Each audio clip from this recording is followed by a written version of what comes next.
Abra sua Bíblia comigo em Mateus capítulo 22, versículo 34. Gostaria agora que só o pessoal que está trabalhando ficasse de pé e quem não está trabalhando já procurasse um assento, por favor. Você que não está em escala nenhuma hoje, você está assistindo o culto, né? Então, os irmãos que estão em escala aí trabalhando, estacionamento, guarda-chuva, kids, né? Portaria, atmosfera, tem uma escala bem organizadinha. Todo final de semana tem uma galera nova. Se você não está em escala, descansa, irmão. Vá cultuar a Deus. É bom demais servir. Quando você serve, você gosta tanto que você quer servir todo domingo. Dá uma paradinha. Vamos cultuar o Senhor junto. Também é importante, tão importante quanto. Amém? Mateus 22, 34. A palavra do Senhor diz assim: ao ouvirem dizer que Jesus havia deixado os saduceus sem resposta, os fariseus se reuniram. Um deles, perito na lei, opôs à prova com esta pergunta: mestre, qual é o maior mandamento da lei? Respondeu Jesus: ame o Senhor, o seu Deus, de todo o seu coração, de toda a sua alma, de todo o seu entendimento. E o segundo é semelhante a este: ame o seu próximo como a si mesmo. Destes dois mandamentos dependem toda a lei e os profetas.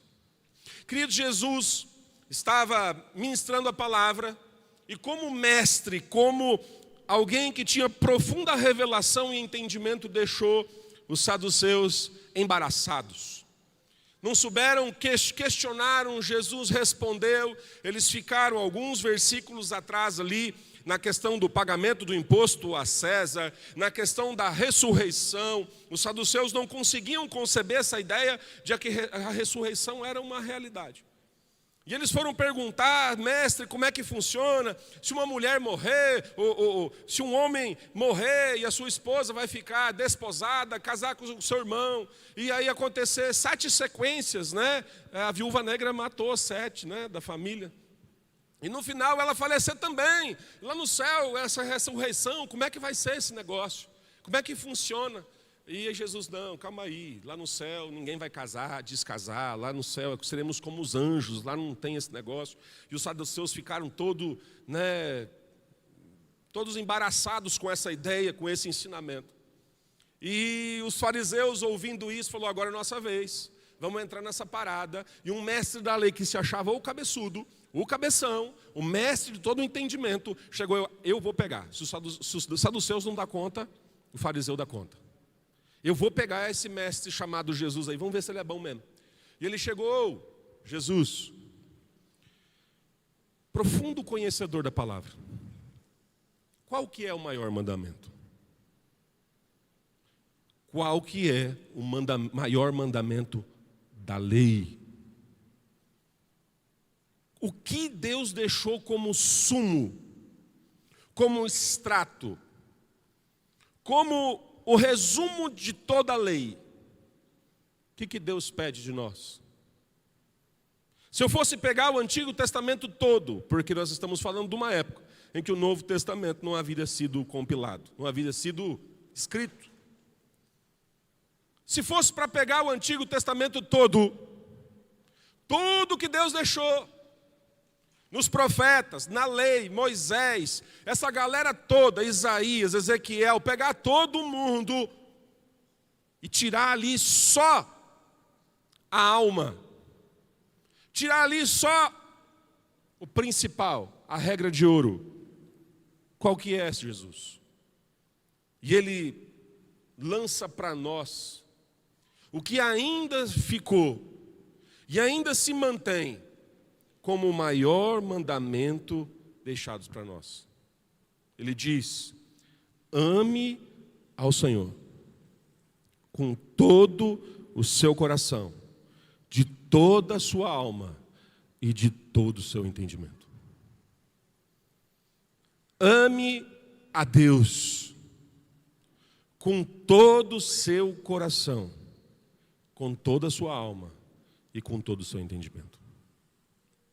Querido, Jesus está mostrando para mim e para você que não é o que você faz, não são as qualidades, não são as suas qualidades, não é as suas habilidades. O chamado de Deus para mim e para você é amar a Deus e amar o próximo. Mas falar de amor na nossa geração, superficial e rasa, está cada vez mais complicado. Porque amar a Deus implica diretamente em como nós amamos o próximo, e como nós amamos o próximo também implica demais em como nós amamos a Deus. É muito correlacionado, é muito próximo. Porque se você consegue amar o próximo com fidelidade, com integridade, com profundidade, você também consegue amar a Deus com a mesma intensidade. Mas se você não consegue amar a Deus e entregar-se a si mesmo totalmente para Deus, sem reservas, possivelmente, isso também vai ser um espelho nos seus relacionamentos com o próximo. Alguém que é raso com Deus, vai ser raso nos relacionamentos humanos. Alguém que é raso nos relacionamentos humanos, possivelmente, também é raso com Deus. Quanto mais nós amamos a Deus, quanto mais profundo em Deus nós somos, mais firmes, mais convictos, mais leais nós seremos nos nossos relacionamentos uns com os outros. Por isso que é complicado falar de amor, amar a Deus numa geração que só quer ficar. Por isso é complicado de falar de andar com Deus numa geração em que na primeira dificuldade, entenda isso com o coração correto, por favor. Entenda isso com o coração puro. A gente separa. Porque do jeito que eu me relaciono com o próximo, é dessa forma que eu vou me relacionar com Deus. Se eu só quero ficar no horizontal com Deus, eu me relaciono do mesmo jeito. Eu só vou procurar Deus para aquilo que Ele pode me satisfazer. Eu só vou procurar Deus quando eu estiver carente, chateado, doente, enfermo, com dificuldade financeira. Quando eu estiver passando pelo vale, aí eu procuro a Deus. O Antigo Testamento todo mostra uma geração, um povo que era inconstante com Deus. Quando estava bem, esquecia de Deus. Quando vinha o inimigo, quando o povo era opresso, perseguido, eles se voltavam para Deus. Quando você vê juízes, um povo em que Deus levantava um juiz, aquele juiz julgava a nação e o povo voltava para Deus. Quando tinha paz e as coisas se ajeitavam, as pessoas se esqueciam de Deus e voltavam para suas paixões terrenas. Aí o negócio arrochava de novo, apertava de novo, o povo clamava a Deus, Deus levantava um juiz, esse juiz julgava a nação, lutava pela nação, colocava a nação no eixo de novo. Quando as coisas se encaixavam e estava tudo em paz, perfeito, o povo esquecia de Deus e se desviava dos caminhos do Senhor. Existe um ditado popular, um ditado no mundo que diz que tempos fáceis produzem homens fracos. Homens fracos produzem tempos difíceis. E tempos difíceis produzem homens fortes. Como? O que nós podemos esperar se nessa geração, e não precisa nem ser um PhD, não precisa ser nem um grande homem instruído, para ver que estamos no meio de uma geração fraca. Para ver que a nossa geração hoje não suporta um não. Que a nossa geração hoje não consegue falar um não. Não consegue ser contradita. Não consegue ouvir o oposto. Não consegue. Querido, tem namoro aí que quando acaba, o irmão, a irmã vai para a fossa e quer morrer. Não é Novidade para ninguém. Os jornais aí, no meio da semana. O relacionamento acabou, o cara vai lá e mata a mulher. E isso não é novidade. Os índices de feminicídio têm crescido, não só agora, não é questão de governo, é uma geração construída, em que acabou, não acabou, eu não aceito, e porque eu não aceito, eu mato e morro. Homens fracos produzem tempos difíceis. Homens fracos produzem tempos difíceis. E numa geração de pessoas fracas, como eu falo de amor? Jesus já disse que no fim dos tempos o amor se esfriaria de muitos. Não é de todos, é de muitos. Amar exige uma série de coisas, de abrir mão, de abnegação, de sacrifício. Mas se eu estou preocupado só comigo mesmo, como é que eu vou aprender a amar de verdade? Como é que eu vou aprender mesmo a amar? E se eu não consigo amar no horizontal, eu também não vou conseguir amar no vertical.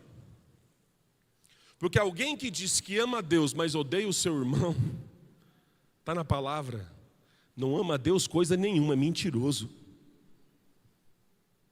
O que Jesus disse é extremamente conectado. São 2 mandamentos num só, é um mandamento duplo. Amar a Deus com todo o seu coração, com toda a sua alma, com todo o seu entendimento, vírgula, e o próximo como a ti mesmo. O engraçado é que numa geração fraca, dizer que amar o próximo como a si mesmo não deveria ser tão difícil. Porque pensa em umas pessoas que se amam muito. Pensa numa galera que consegue se amar demais. Uma galera extremamente hedonista, né? Olha para o espelho, uma geração que busca o prazer pessoal, que vive em prol disso. Alguém como o mito romano de Narciso, que olhava para o espelho, para a face da água, e via sua própria imagem e se apaixonou por si mesmo. E porque se apaixonou por si mesmo, se endoideceu de amor por si mesmo, e morreu. O termo narcisista vem daí. Alguém que se ama demais, que se admira demais. Amar ao próximo como a si mesmo não deveria ser difícil. Mas é. Quando eu amo só a mim mesmo, eu não consigo amar o próximo. Quando eu amo só a mim mesmo, eu não consigo amar o próximo. Nosso desafio hoje, como igreja, como família de Deus, como cristãos, é exatamente exercitar o maior mandamento. No meio de uma geração corrompida, ser luz. E ensinar o que é amar de verdade. Queridos, quando você vê um casal que está há muito tempo junto, você começa a perceber que ainda há esperança. Quando alguém chega, pastor, o que é ficar casado com a mesma mulher há 12 anos, 13 anos?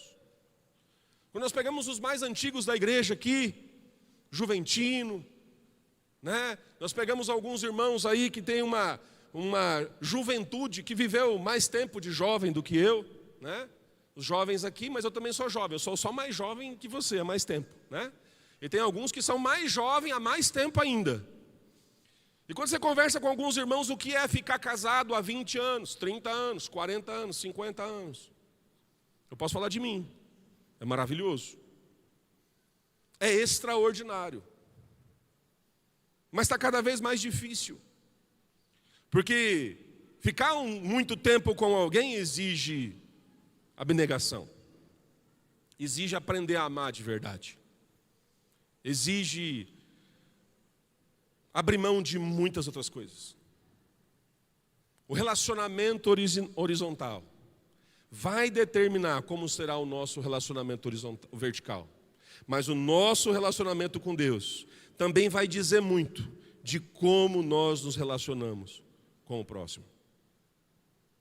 A forma como nós somos firmes com Deus vai dizer como nós somos firmes uns com os outros, como nós somos profundos uns com os outros, como nós dedicamos tempo uns com os outros, como nós abrimos mão de muitas coisas para estarmos amando uns aos outros. Um amor genuíno, um amor fraternal, o amor de Deus.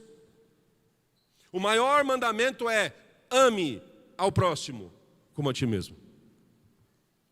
Mas antes de amar o próximo como a ti mesmo, nós precisamos amar a Deus com toda a nossa força, com todo o nosso coração e com todo o nosso entendimento.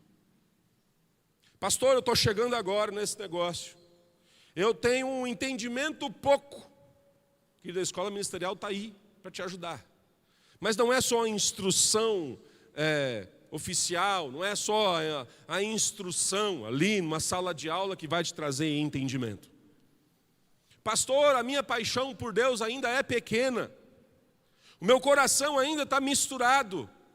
O chamado de Deus para mim e para você é: ame ao Senhor com o que você tem agora. Ame ao Senhor com todo, que você tem de tudo para oferecer para Deus. Pastor, o meu tudo, o meu coração todo é só desse tamanhozinho. Entrega ele para Deus. Pastor, o meu entendimento das coisas de Deus ainda é pouco. Ame com esse pouco que você tem. Senhor, pastor, a minha alma ainda está meio bagunçada, está meio ainda complicada. Deixa eu te dizer, entrega ela para o Senhor. Ame ao Senhor com o que você tem hoje.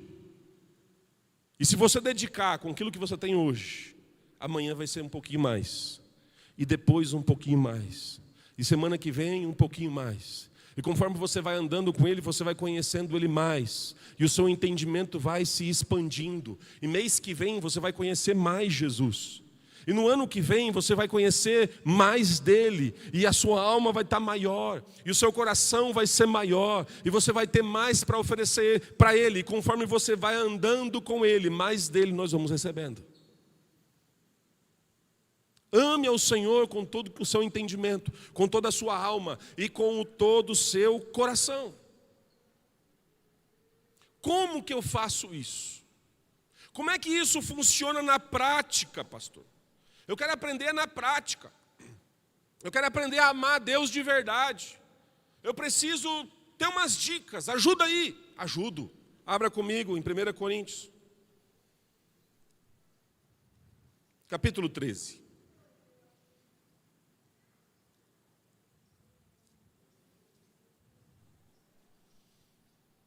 Primeira Coríntios 13.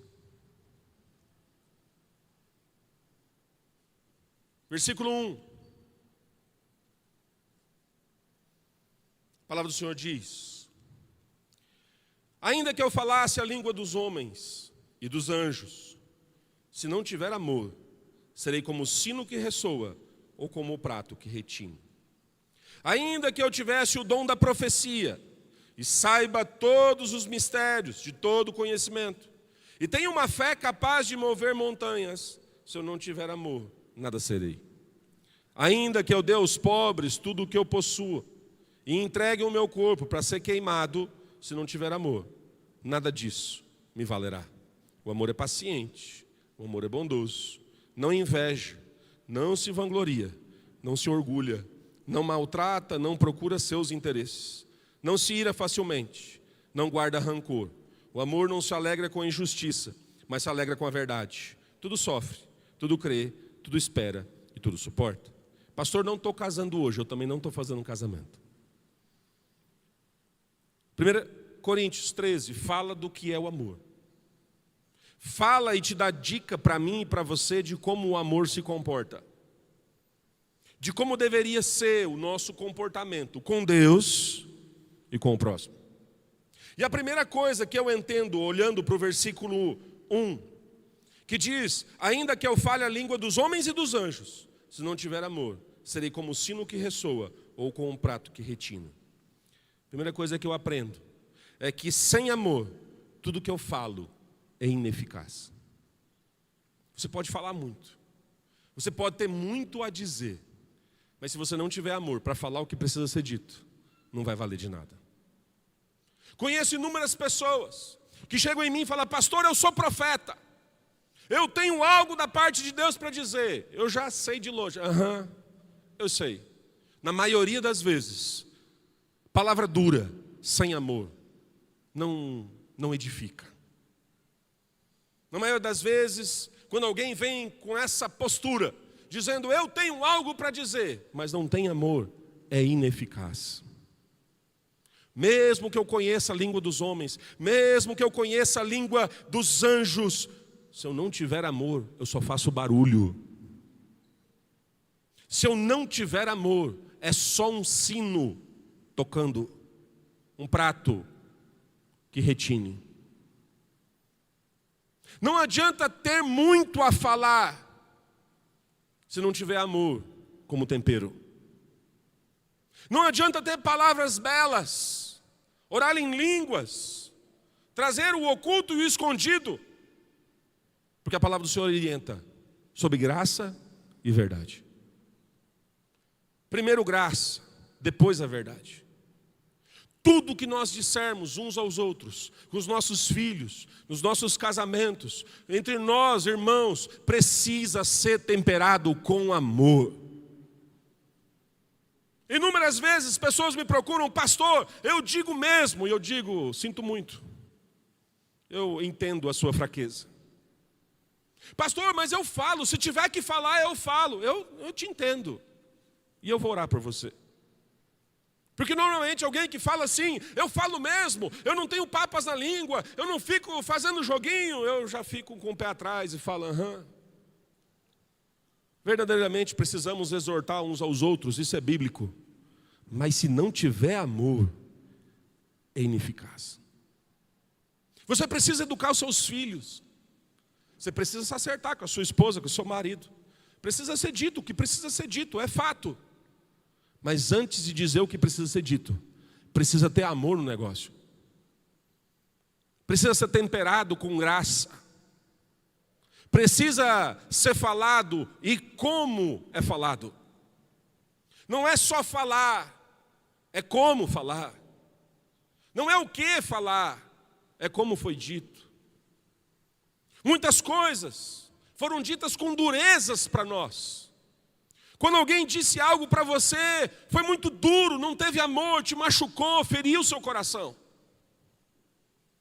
Porque na intenção de dizer o que precisa ser dito, não foi temperado com amor.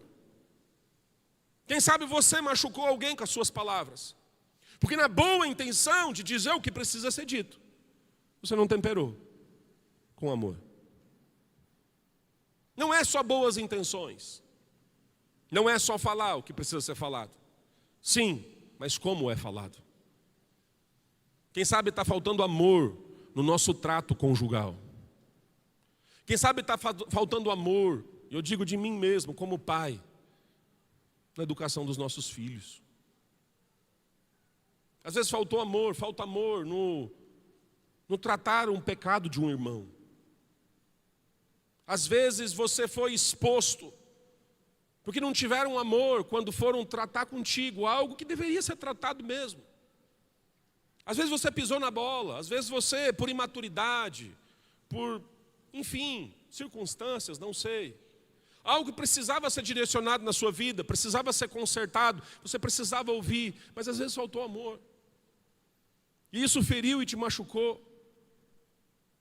Preste atenção, nós não podemos incorrer no mesmo erro. Nós precisamos aprender a ter um coração que ama a Deus, mas que ama o próximo. É verdade que todos nós temos algo a dizer. É verdade que todos nós precisamos aprender a dizer o que precisa ser dito, mas com amor. Muitos homens, com o pretexto de não machucar, não conversam com as suas esposas. A esposa chega lá e fala: você precisa conversar.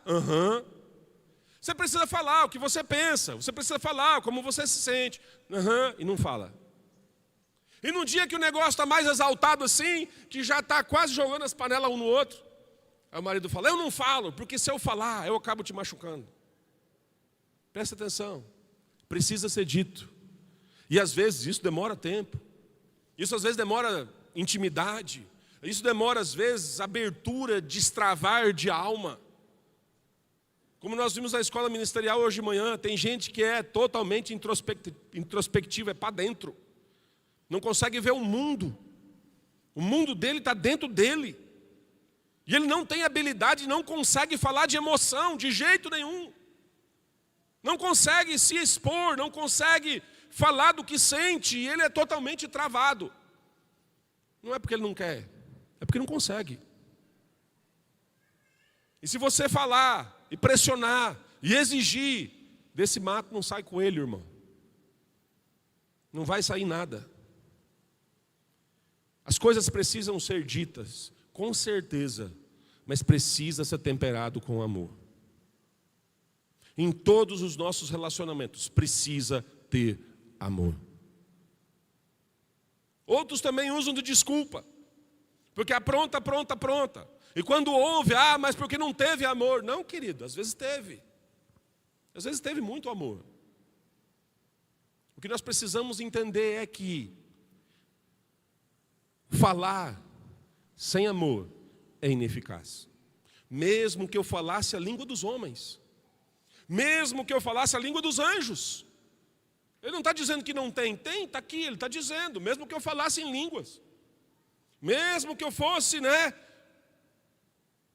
alguém super espiritual, se eu for falar sem amor, é só barulho, é só barulho. Como nós temos nos relacionado? Em casa, na família, no trabalho, na igreja. Nós temos colocado amor nas nossas palavras. Nós temos colocado amor no que precisa ser dito. Precisamos colocar amor no que estamos falando. No versículo 2, eu tenho uma segunda dica. E a segunda dica é: ainda que eu tenha o dom de profecia, e saiba todos os mistérios e todo o conhecimento, e tenha uma fé capaz de mover montanhas, se não tiver amor, nada serei. Se no primeiro versículo eu entendo que o que eu falo é ineficaz sem amor, no segundo eu entendo que tudo que eu sei sem amor é incompleto. Você pode saber demais. Querido, nós estamos numa geração em que o saber está na palma da mão. Não há uma geração mais sábia do que esta. Quem sabe pode vir a existir ainda, mas para trás não. O conhecimento hoje está a um clique de distância. Antigamente você queria aprender uma profissão, você tinha que ir para o Senai, para o Sebrae, fazer um curso, se profissionalizar. Hoje você vai lá no YouTube e escreve assim: como sentar tijolo, ele te ensina. Como rebocar uma parede, ele te ensina. Como é que eu planto samambaia, e ele te ensina. Está tudo lá. Falta de conhecimento hoje não é mais desculpa. Porque qualquer coisa que você quer aprender está na sua mão. Mas mesmo estando no meio de uma geração que tem todo o conhecimento, que tem muita saber, as pessoas ainda são vazias, solitárias, violentas, antipáticas. Não têm empatia umas com as outras. E os seus problemas não são resolvidos. Mesmo sabendo demais, os nossos problemas ainda estão aí. Mesmo tendo todo o conhecimento, ainda existe um vazio dentro de nós.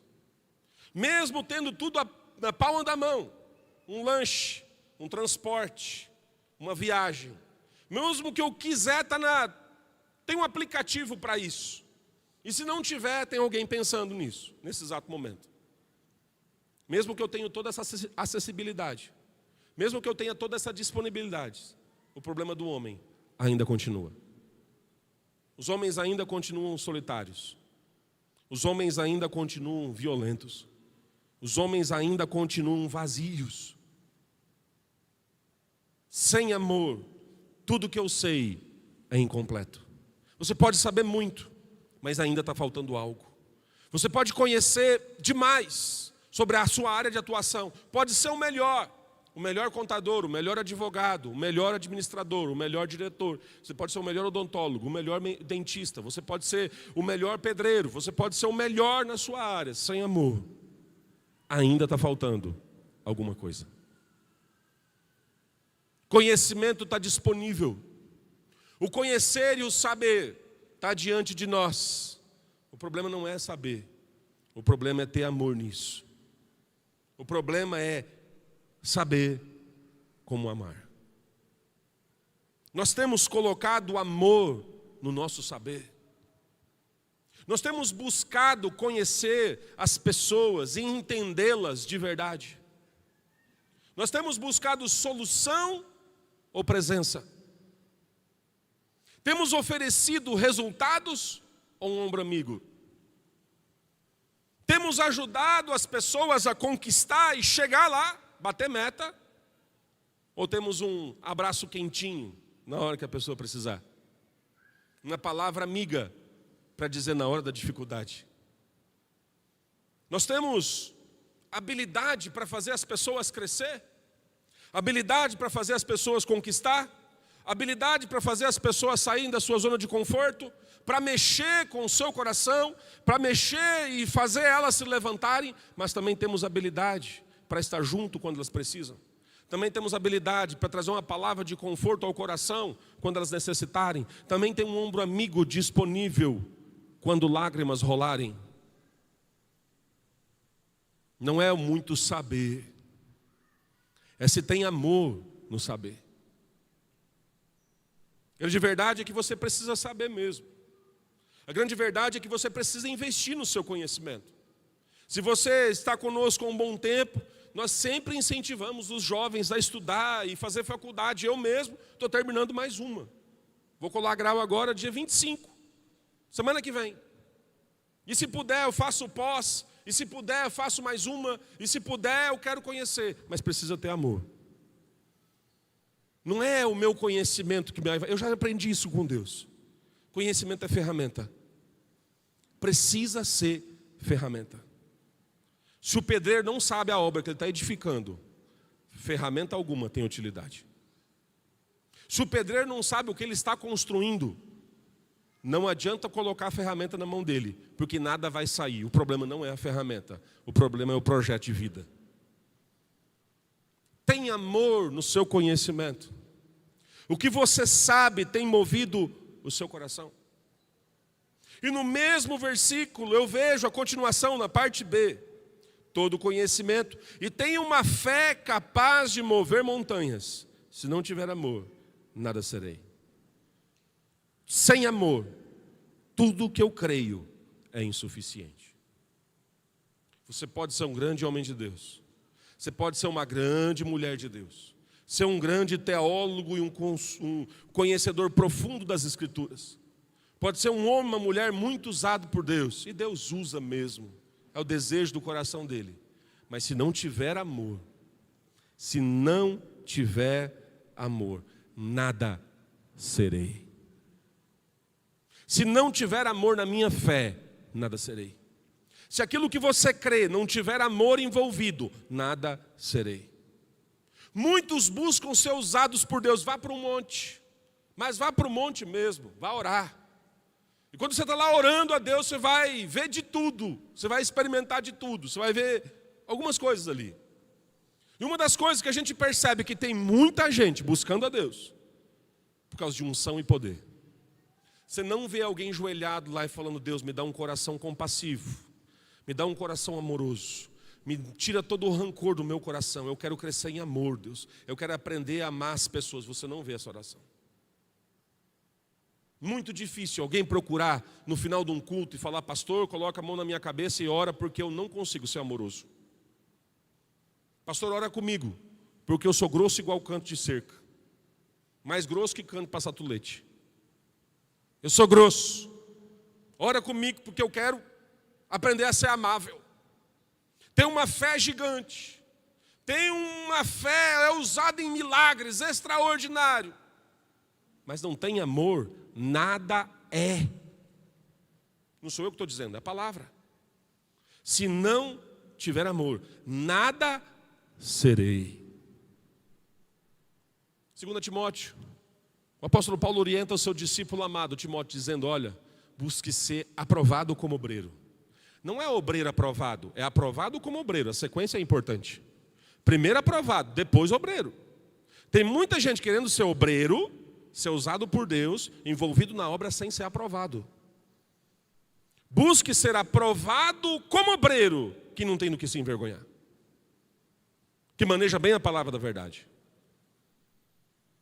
Primeiro aprovado, depois obreiro.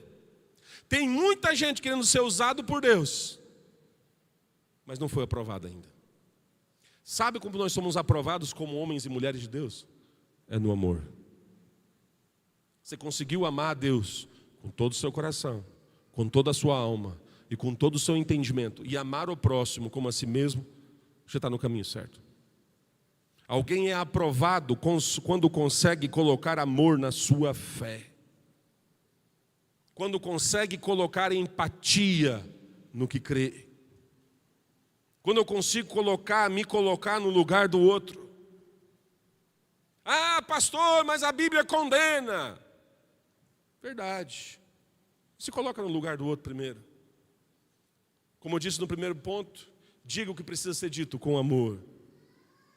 Porque fé sem amor é insignificante, é insuficiente e é incompleto.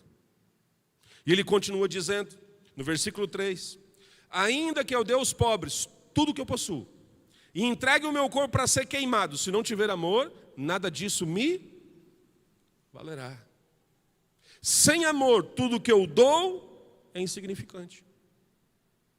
O momento da oferta, queridos, quando Jesus está sentado diante do gasofilácio, e as pessoas trazem sacos e sacos de dinheiro, mas não porque amavam a obra do Senhor, não porque tinham um coração naquilo ali, traziam porque era um status bacana chegar diante das autoridades religiosas com 2 sacos de dinheiro, 2 malotes, cheia de verdinha, e passar no meio da congregação com 2 malotes cheios de dinheiro, trazer aqui no gasofilácio e nem passar no buraquinho, tem que colocar em cima. Mas imagina aí, viaja na maionese comigo. Aparecer alguém que vai ofertar e traz aí na sua mão 2 sacão de dinheiro e puf! Oh, uau! Jesus nem se mexe, está nem preocupado, porque ofertou sem ter o coração naquilo. Mas quando aquela viuvinha traz umas moedinhas e coloca ali dentro, Jesus, opa, essa aqui ofertou mais que todo mundo. Sabe por quê? Porque o coração dela está nisso. Sabe o que é importante? Quando você vier trazer a sua oferta e o seu dízimo, coloca o coração junto.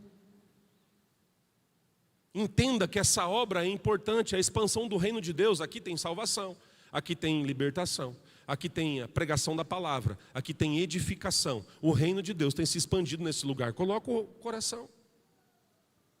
Coloca o coração junto. Porque se você entregar uma cesta básica para um pobre ou para um necessitado e não colocar o coração junto, é insignificante a sua oferta. Porque tem gente que entrega a oferta tirando a selfie junto. Tipo, olha que legal. Estou aqui no bairro tal, aqui no meio dessa galera, dessa comunidade carente. E só aqui eu entreguei 50 cestas básicas. Dá o like aí e arrasta para cima.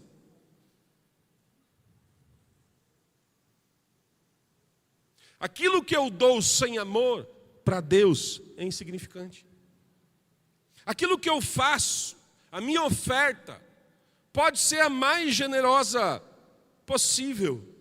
Se não tiver amor, querido, ainda é insignificante para Deus. Tudo que nós precisamos é amor naquilo que a gente faz. Só que eu olhar na complementação do versículo 3, se eu entregar o meu corpo para ser queimado, se não tiver amor, nada valerá. Tudo que eu faço sem amor é inexpressivo. Não tem expressão alguma, não tem valor algum para Deus. Não tem valor algum para Deus. Pastor, eu entreguei meu corpo para ser queimado. Sem amor, só passou sofrimento e dor. Pastor, mas eu fiz, aconteceu, eu fui lá, eu dei o meu sangue. Tinha amor nisso? Ou foi só um desencargo de consciência? Foi só um lapso de responsabilidade? Se não tiver amor, não vale nada. E porque para Deus é mais importante do que fazemos, é porque fazemos.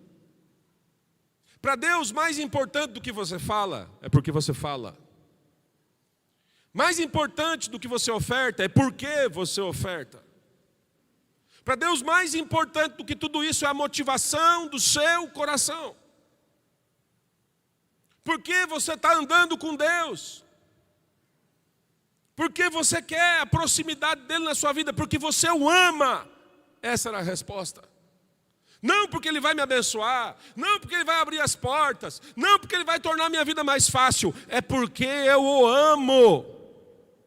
E quando você ama de verdade, você passa dificuldade junto. Quando você ama a Deus de verdade, você passa pelo vale com Ele.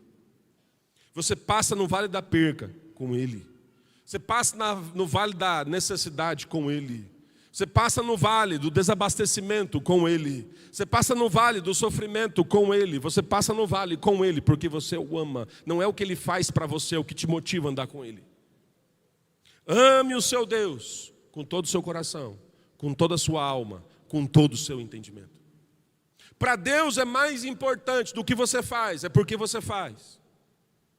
Porque você oferta, porque você oferta. O seu conhecimento é porque você sabe. E porque você quer saber.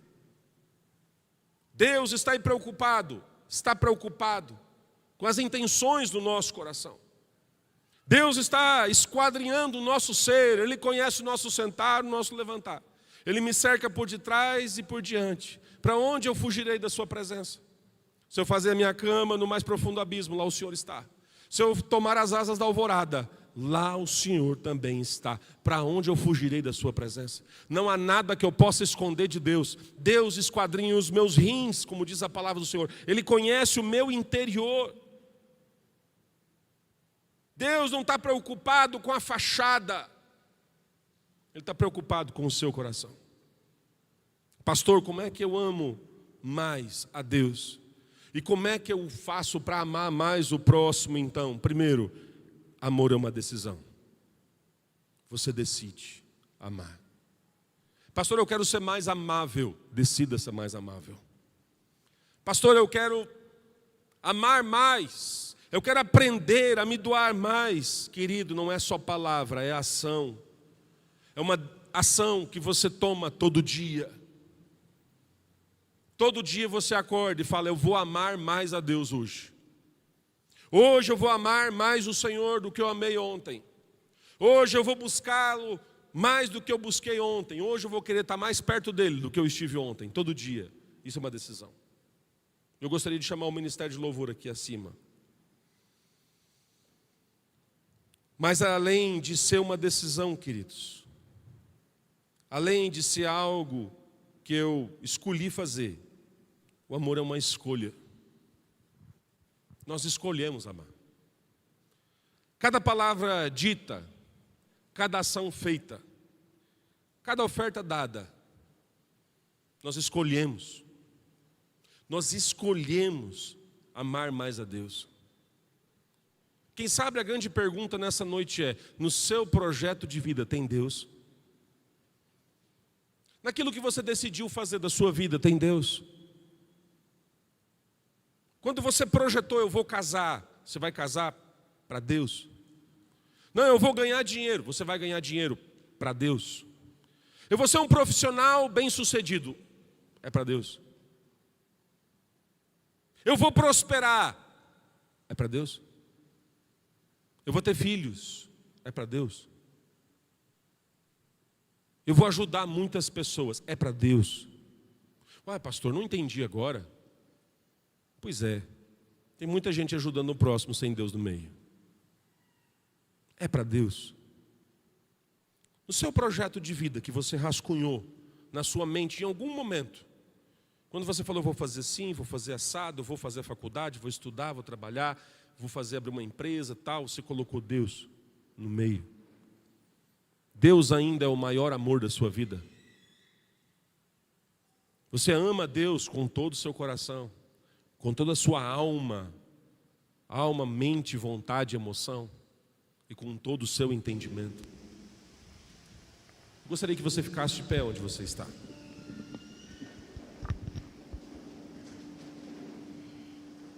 Nós somos chamados para amar a Deus. Esse é o maior mandamento. Quem sabe hoje o seu amor para com Deus é pequenininho. Para Deus, eu te amo tão pouco. Eu abro tanta concessão. Às vezes eu não amo Deus, eu namoro com Deus. Eu tenho um caso com Deus. Não sei, às vezes eu estou ficando com Deus. Mas se o negócio não ficar do jeito que eu quero, eu passo para o próximo. Fila anda. Tem muita gente que se relaciona assim com Deus. Mas Deus não é esse tipo de gente. Deus, Ele quer profundidade de relacionamento. Deus quer um compromisso sério com você. E essa palavra não é para trazer peso, mas direcionamento. Todos nós começamos um relacionamento nas melhores das intenções. E com o passar do tempo, às vezes, os tropicões, as dificuldades, quem sabe a gente vai deixando esse amor diminuir, esse amor esfriar.